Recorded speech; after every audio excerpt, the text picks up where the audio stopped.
Welcome to Vidya Bhavan Institute for Competitive Exam. Today in this session, we are going to start our formal first class of NCERT series with History of Class 6 NCERT.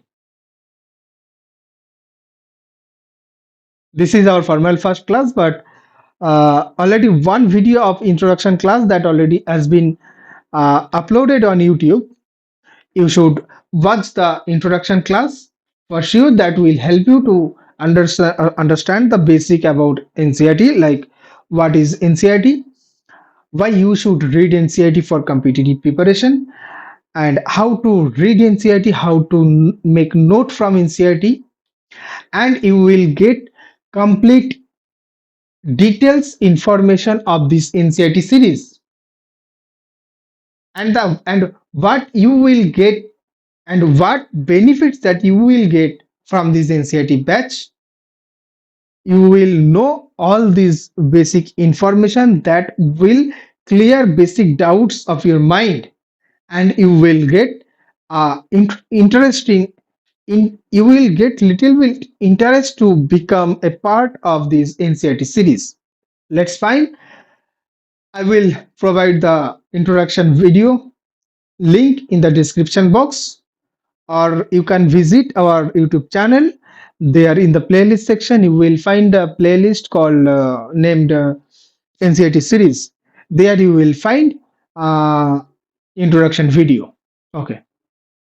First, before I start the formal text, my first question is what is history? যদি question first প্রশ্ন করি যে ইতিহাসটা কি, তাহলে পরে হয়তো একটা বেসিক কোশ্চেন যেটা সকলের মুখ থেকেই উঠে আসবে, সেটা হচ্ছে যে অতীতকে জানাটাই হচ্ছে ইতিহাস, বা study of past is history. The answer is absolutely right. There is no wrong with the answer, but to better understanding the history, we should make the definition as the study of past in chronological manner. Here the keyword is chronology. The study of past in chronological manner is called history. Chronology means timeline, সময়ের পর্যায় সারণী। তো school লাইফে বেশিরভাগ স্টুডেন্টদেরই হিস্ট্রিটা একটা অপছন্দের বিষয়, একটা বোরিং বিষয় হিসাবে তারা ধরে নেয়, এবং হিস্ট্রিটাকে সকলে খুব ভালো করে বুঝতে পারে না। যদি আমরা হিস্ট্রিটাকে যদি ক্রোনোলজিক্যালি যদি আমরা দেখি, তাহলে পরে হিস্ট্রিটা খুবই একটা ইন্টারেস্টিং সাবজেক্ট, এবং হিস্ট্রিটা খুব ভালোভাবে সুন্দরভাবে বোঝা যায়। ঠিক আছে, ঠিক আমরা আমি সেইভাবেই চেষ্টা করব ক্লাসগুলো তোমাদের সামনে রিপ্রেজেন্ট করা, এবং এনসিইআরটির মধ্যে দিয়ে হিস্ট্রি, ইন্ডিয়ান হিস্ট্রি এবং ওয়ার্ল্ড হিস্ট্রির একটা সম্যক ধারণা অ্যাজ মাচ অ্যাজ পসিবল ফুল ইনফরমেশন যতটা এনসিইআরটি থেকে নেওয়া যেতে পারে ততটা আমি তোমাদেরকে লাইন বাই লাইন পড়িয়ে বুঝিয়ে তোমাদেরকে এনসিইআরটি আমি রেডি করে দেবো। তোমরা নিয়মিত ক্লাসগুলো দেখো, এবং তোমরা চ্যানেলটি সাবস্ক্রাইব করো, ভিডিওগুলো লাইক করবে, কমেন্ট করবে, যা যা করার তোমরা সব জানো, আমি অতটা জানি না, আমার থেকে তোমরা আরো বেশি ভালো জানো। ওকে, তো নেক্সট কোশ্চেন হচ্ছে from where the word history came from, কোথা থেকে এসেছে? The word history is came from Greek word historia. Greek word হিস্টোরিয়ার থেকে হিস্ট্রি শব্দটি এসেছে, যার অর্থ হচ্ছে টু ইনকোয়ারি অর ইনভেস্টিগেশন, মানে কোনো কিছু সম্পর্কে ইনকোয়ারি করা বা কোনো কিছু সম্পর্কে ইনভেস্টিগেশন করা। Inquiry and investigation. তো যখন আমরা কোনো একটা বিষয় বা কোনো একটা বস্তুর উপরে যখন আমরা ইনকোয়ারি করব বা ইনভেস্টিগেশন করে আমরা কিছু ফ্যাক্টস পাবো, কিছু বেসিক ফ্যাক্টস পাবো, এবং সেই ফ্যাক্টসগুলোকে আমরা অ্যানালাইসিস করলে যে আমরা একটা স্টোরি পাবো, সেটাই হচ্ছে আমাদের history. History is all about analysis of fact. যে কোনো ফ্যাক্টকে তুমি অ্যানালাইসিস করলে তুমি হিস্ট্রি জানতে পারবা। গত 5 দিন আগে বা গত 1 মাস আগে ঘটা কোনো ঘটনা যেটা তুমি সম্পূর্ণভাবে জানো না, কিন্তু তার কিছু ফ্যাক্টস তুমি জেনে নাও, তারপরে সেগুলোকে তুমি অ্যানালাইসিস করে তুমি তার একটা ঘটনা সাজিয়ে নিতে পারবা, সেটাই হচ্ছে হিস্ট্রি। তো what is history? The study of past in a chronological manner is called history. History derives from the Greek word historia, means inquiry, knowledge acquired by the investigation, right? Okay. তো human হিস্ট্রির যে evolution, তার মধ্যে যে হিউম্যানের যে evolution, মানুষের যে মানুষ প্রজাতির যে ইভলিউশন, সেটা হচ্ছে ফার্স্ট ছিল হচ্ছে অ্যাস্ট্রালোপিথেকাস, যেটা হচ্ছে হোমিনিড প্রজাতির মানুষ। তারপর হচ্ছে হোমো হ্যাবলিস, টুল মেকিং অ্যানিমেল, যেটা হচ্ছে টুল মেকিং অ্যানিমেল। তারপরে আসলো হোমো ইরেক্টাস, যেটা হচ্ছে ব্যাকবোন ইরেক্টেড হিউম্যান। তারপরে হচ্ছে হোমো নিয়ানথারলেসিস, যেটা হচ্ছে অনলি ইউরোপে এদেরকে দেখা যেত, ঠিক আছে।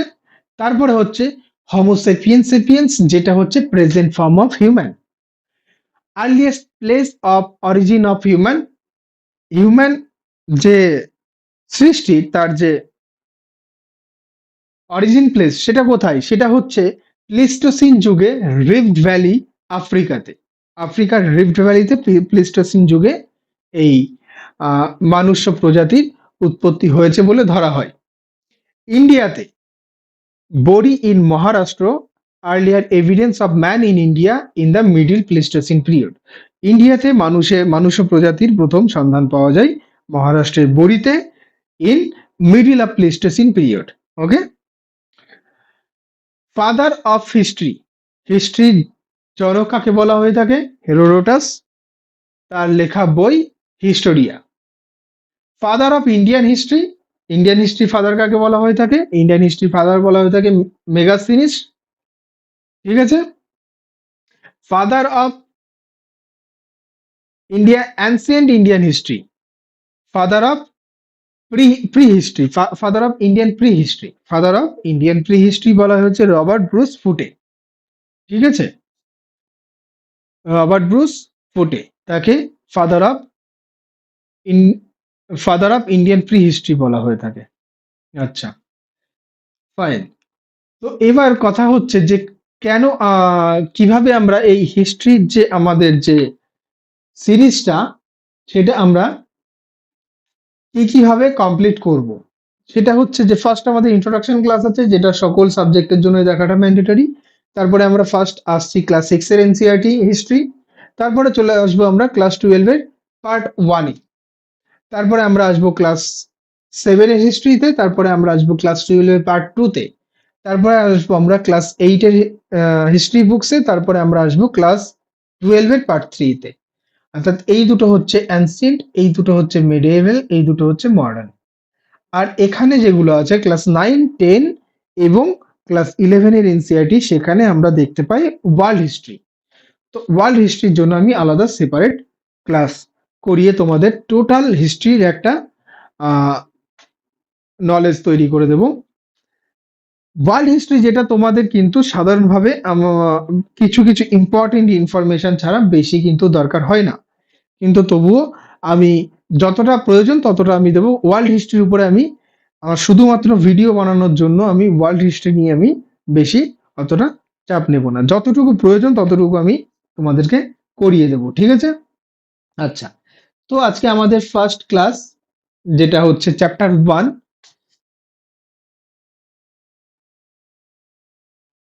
What, where, how and when. কি, কোথায়, কিভাবে, কখন। সবগুলোর সাথে তুমি যদি হিস্ট্রিটাকে যদি জোরে নাও, তাহলে পরে দেখবা what is history, where is history, how is history, when is history. What is history? From where the history has been come, how the history formed, from when the history formed. ঠিক আছে। এই basic কোশ্চেনের answer গুলোই আমরা এই চ্যাপ্টারে খুঁজে পাবো। তো আমি একটু ফাস্ট পড়বো, তোমরা আমার সাথে লাইনগুলো তোমাদের কাছে, যাদের কাছে এনসিইআরটি বুকস আছে তারা লাইনগুলো একটু মেলাবা, যাতে তোমাদের লাইন বাই লাইন রিডটা কমপ্লিট হয়ে যায়। ওকে, ফাইন। রাশিদা, রাশিদাস কোশ্চেন, রাশিদা একজন একটা স্কুল গার্ল, সে কোশ্চেন করছে, Rashida set reading the news paper, say news paper reading করতে বসেছে। Suddenly her eyes fail on a small headline 100 years ago, তার চোখটা একটা স্মল হেডলাইন্স এর উপরে গিয়ে পড়লো যেখানে লেখা আছে 100 years ago. হাউ, সে অন্ডার্ড, সে চমকে উঠলো এবং সে বলল, how could any one know what happened so many years ago, কেউ কি জানতে পারে যে সেই এত দীর্ঘ বছর আগে কি ঘটেছিল? ঠিক আছে, finding out what happened. Finding out what happened. Yesterday you could listen to the radio, watch television, read a newspaper. Last year ask somebody who remember, but what about long ago? Let us see how it can be done. তো গতকালকে তুমি TV দেখতে পারো, radio শুনতে পারো, news paper পড়তে পারো। তোমাকে যদি 1 বছর আগে কি করেছে সেটা যদি জিজ্ঞাসা করা হয় তাহলে পরে হয়তো তুমি কিছু বলতে পারবা। ঠিক আছে, কিন্তু এতদিন আগে কথা কি করে জানা সম্ভব? What can we know about the past, আমরা পাস্টের থেকে কি জানতে পারি? স্পেশালি আমরা হিস্ট্রি আমাদেরকে কি জানাই? There are several things we can find out. First, what people ate, কি মানুষটা কি খেত। The kinds of clothes they wore, তারা কোন ধরনের পোশাক আশাক পরতো। The houses in which they lived, তারা কিরকম ধরনের বাড়িতে বসবাস করতো। We can find out about the lives of hunters, মানে হান্টার্স মানে হচ্ছে শিকারী, হার্ডার্স মানে হচ্ছে পশুপালক, ফার্মার্স মানে হচ্ছে কৃষক, চাষবাস যারা করে, রুলার্স মানে হচ্ছে শাসক, মার্চেন্টস মানে হচ্ছে বণিক বা যারা বাণিজ্য করে, প্রিস্ট মানে হচ্ছে পুরোহিত, ক্রাফটস পার্সন মানে হচ্ছে যারা শিল্পী, আর্টিস্ট, ক্রাফটস পার্সনস মানে মেন হচ্ছে যারা আহ কোনো জিনিস যেমন কাঠের জিনিস বানাতে পারে, মাটির জিনিস বানাতে পারে, সোনা গয়নার জিনিস বানাতে পারে। এবং আর্টিস্ট হচ্ছে যারা বিভিন্ন লেখালেখির সাথে বিভিন্ন ধরনের সময়ের সাথে সাথে যখন মানুষ আস্তে আস্তে ফোক সং, ফোক টক্স এইগুলো যখন ইয়ে করলো এবং যারা ছবি আঁকতো, ঠিক আছে, তারা হচ্ছে আর্টিস্ট। মিউজিশিয়ানস যারা গান করতো, সায়েন্টিস্ট অর্থাৎ সেই শুরুর থেকেই যে সায়েন্টিফিক টেম্পারমেন্টের মধ্যে দিয়ে এভলিউশন গুলো ঘটেছে, সেই সায়েন্স মানে মানব প্রজাতির মধ্যে যেখানে যেখানে সেই সায়েন্সের বিকাশ ঘটেছে, অর্থাৎ সায়েন্সেরও হিস্ট্রি, সায়েন্সের উৎপত্তির হিস্ট্রি, সেগুলো আমরা কিন্তু এর থেকে জানতে পারি। We can also find out about the games children played, the stories they heard and the place they saw, the song they sang. তো তারা কোন ধরনের, বাচ্চারা কোন ধরনের গেম খেলতো, কি ধরনের স্টোরি শুনতো, তারা কি ধরনের খেলা করতো, তারা কি ধরনের গান করতো, সেগুলো কিন্তু আমরা হিস্ট্রি থেকে জানতে পারি। Where did people lived? Find the river Narmada. People have lived along the banks of this river for several 100,000 years. তো নর্মদা ভ্যালি, নর্মদা রিভারকে যদি আমরা দেখি, নর্মদা নদীর যে রিভার ভ্যালি, সেখানে মানুষরা কয়েকশো বছর তারা বসবাস করেছিল। তো নর্মদা রিভারটা কোথায়? নর্মদা রিভার হচ্ছে এই যে নর্মদা রিভার, ঠিক আছে, এই যে হচ্ছে Narmada river. Okay, fine, next. Some of the earliest people who lived here were skilled, মানে যারা এখানে বসবাস করতো নর্মদা নদীর তীরে, তারা স্কিল্ড মানে তারা দক্ষতাপূর্ণ ছিল। কিসের? গ্যাদারার্স, অর্থাৎ যারা খাবার জোগাড় করতো, সেই খাবার জোগাড় করার তাদের নলেজ, তাদের দক্ষ ছিল। That is people who gather their food, যারা তাদের ফুডকে, যাদের খাবার দাবারকে তারা গ্যাদার অর্থাৎ জোগাড় করতো। They knew about the vast wealth of plants in the surrounding forest and collected root, fruit, and other forest produce for their food. They also hunted animals. তো তারা যেহেতু খাবার জোগাড় করতো না, তাদের স্কিল ছিল খাবার জোগাড় করার, তারা উম, বনের মধ্যে বিভিন্ন গাছে ফুল ফল, তাদের গাছের মূল সবকিছু সম্পর্কে তারা জানতো, তাদের নলেজ ছিল। তারা জানতো কোন গাছের কোন অংশটা খাওয়া যাবে, কোন গাছের কোন অংশটা খাওয়া যাবে না। তারা খাবার জোগাড়ের পাশাপাশি তারা কি করতো, অ্যানিমেলস হান্টিংও করতো। শিকার করা, হান্টিং মানে হচ্ছে শিকার করা। Now find the Sulaiman and Kirthar hills to the north west. যদি আমরা নর্থ ওয়েস্ট, এই ম্যাপে যদি আমরা নর্থ ওয়েস্টে যদি আমরা দেখি, তাহলে পারে সুলাইমান অ্যান্ড কিথার হিলস আমরা খুঁজে পাবো। কিথাল, সুলাইমান, ঠিক আছে। তো এখানে কি হয়েছিল, some of the area where women and men first began to grow crops such as wheat and barley about 8,000 years ago are located here. তো এখানে অ্যাকচুয়ালি মেইনলি মেহেরগড় সভ্যতার কথা বলেছে, যেখানে 8,000 বছর আগে মানুষ, ম্যান অ্যান্ড ওম্যান্স বোথ, অর্থাৎ পুরুষ এবং নারী বা মহিলা, তারা একত্রে কি করতো, হুইট অ্যান্ড বার্লি চাষ করতো। কতদিন আগে? 8,000 years ago. People also began rearing animals like sheep, goat and cattle and lived in the village. তারা গ্রামে বসবাস করত, তারা শিপ, গোট এবং অন্যান্য গবাদি পশুপালন করত। Now locate the Garo hills to the northeast and the Vindhyas in central India. These were some of the areas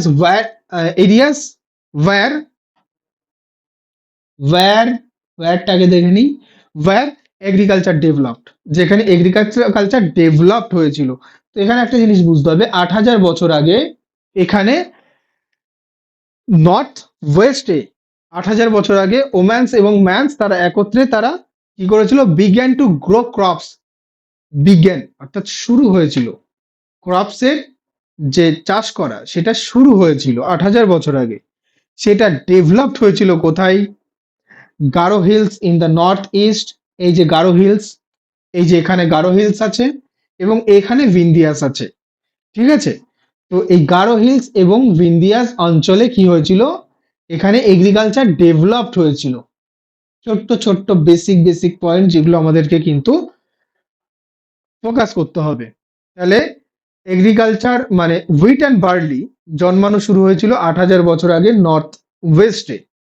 পরবর্তীতে এগ্রিকালচার ডেভেলপড হয়েছিল নর্থ ইস্টে গারো হিলস অঞ্চলে এবং সেন্ট্রালে ভিন্দিয়াস অঞ্চলে। Okay fine. The place where rice was first grown are to the north of Vindhyas. তো rice প্রথমে যেখানে grown হয়েছিল সেটা হচ্ছে ভিন্দিয়াসের নর্থ অর্থাৎ উত্তর দিকের অঞ্চলে। এই ভিন্দিয়াস রেঞ্জ ভিন্দিয়াসের উপরের অঞ্চলে। ওকে, তাহলে রাইস কোথায় প্রথমে হয়েছিল? North of Vindhyas. Trace the river Indus and its tributary. তো ইন্দাস নদী এবং তার যে ট্রিবিউটারি সেটাকে দেখে নিই। ইন্দাস নদী এবং তার ট্রিবিউটারি হচ্ছে এখানে, ঠিক আছে। Okay, tributary are the smaller rivers that flow into the largest river. তো ট্রিবিউটারি মানে হচ্ছে শাখা নদী, ঠিক আছে। ট্রিবিউটারি মানে হচ্ছে শাখা নদী না, ট্রিবিউটারি মানে হচ্ছে উপনদী। ডিস্ট্রিবিউটারি মানে হচ্ছে শাখা নদী। তো ট্রিবিউটারি হচ্ছে ছোট ছোট ছোট ছোট রিভার যেটা একটা বড় রিভারে এসে মিশেছে, তার যে জলগুলো সেগুলো সব এসে বড় রিভারটাতে পড়ছে, সেগুলো হচ্ছে ট্রিবিউটারি। তো ইন্দাস রিভারের কটা? 5টা ট্রিবিউটারি আছে। তো এই 5টা ট্রিবিউটারি এবং তার সাথে সরস্বতী নদী ও সিন্ধু নদী, এই টোটাল 7টা নদী মিলে এই অঞ্চলটাকে সপ্ত সিন্ধু রিজিয়ন বলা হয়ে থাকে, ঠিক আছে। About 4,700 years ago, some of the earliest cities flourished on the bank of this river, অর্থাৎ এই ইন্দাস রিভার এবং ইন্দাস এবং তার ট্রিবিউটারিজ এর আশেপাশে অঞ্চলে 4,700 বছর আগে সেখানে কি হয়েছিল? সিটিজ গড়ে উঠেছিল। This is nothing but Indus Valley civilisation. এটা ইন্দাস ভ্যালি সিভিলাইজেশনের কথা বলেছে। Later about 2,500 years ago, cities developed on the banks of the Ganga and its tributary and along the sea coast. তো 2,500 বছর আগে গঙ্গা নদীর তীরে, গঙ্গা নদী এবং তার যে উপনদী সেগুলোর তীরে কি হয়েছিল? সেখানে সিটিজ গড়ে উঠেছিল, ঠিক আছে। Locate the Ganga and its tributary called the Son. In ancient time, the area where along this river to the south of the Ganga was known as the Magadh, now laying in the state of Bihar. Its rule were very powerful and set up a large kingdom. Kingdoms were set up in other parts of the country as well. তো এখানে বলেছে যে গঙ্গা নদী এবং তার উপনদী সোন নদীকে দেখতে। তো গঙ্গা নদী হচ্ছে এখানে এবং গঙ্গার যে উপনদী সেটা হচ্ছে সোন হচ্ছে এখানে। ঠিক আছে? তো এই যে গঙ্গা নদীর যে উম, যে সাউথ অঞ্চলটা, গঙ্গা নদীর যে সাউথ অঞ্চলটা, the banks of the river south of the Ganga, অর্থাৎ গঙ্গা নদীর নিচের অঞ্চলটা, সেখানে এই নিচের অঞ্চলটা এখানে কি হয়েছিল, এখানে কিংডম প্রতিষ্ঠা হয়েছিল মগধ নামে, যেটা বর্তমানে বিহারে প্রতিষ্ঠিত হয়েছিল। ঠিক আছে? বিহারে প্রতিষ্ঠিত, বিহারে অবস্থিত। তো এখানে যে রুলার্স ছিল, সে পৃথিবীতে মানে ইন্ডিয়ান সাবকন্টিনেন্টে ফার্স্ট পাওয়ারফুল আর্মি ক্রিয়েট করেছিল। ঠিক আছে? আচ্ছা, নেক্সট।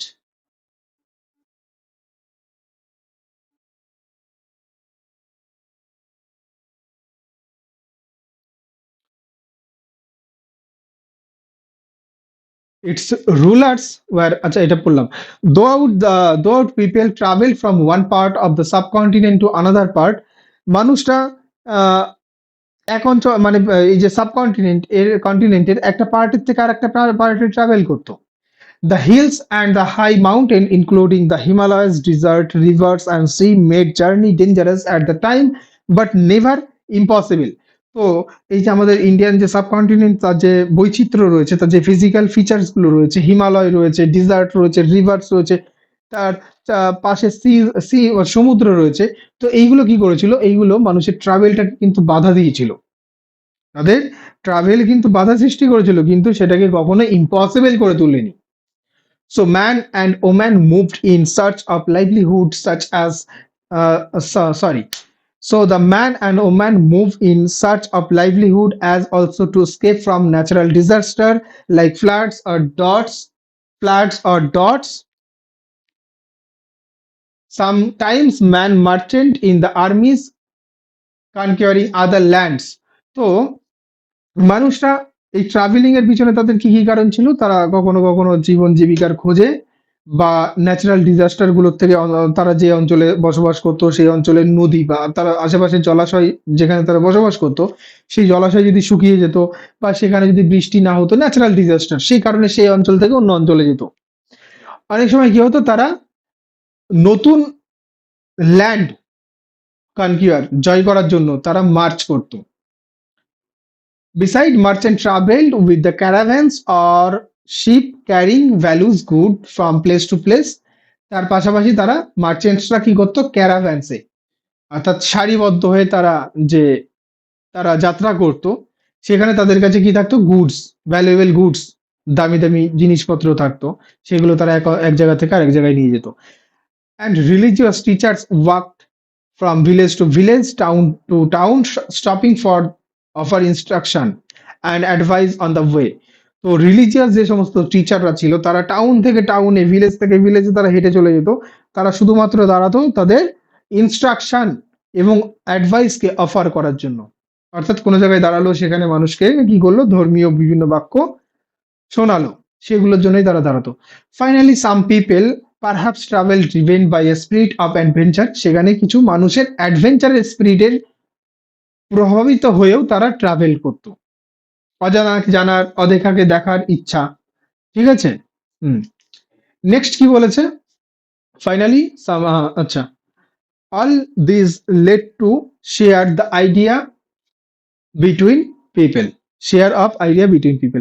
তো এই সমস্তগুলো কি হয়েছিল না, এই সমস্তগুলো মানুষের মধ্যে তাদের যে আইডিয়া সেগুলো কি করেছিল, এনরিচ হয়েছিল। যেমন from place one to place বিতে যদি কিছু মানুষজন যদি যায়, তাহলে পারে সেখানে তারা তাদের নিজেদের আইডিয়া, তাদের নিজেদের যে এক্সপিরিয়েন্স সেগুলোকে শেয়ার করবে, এবং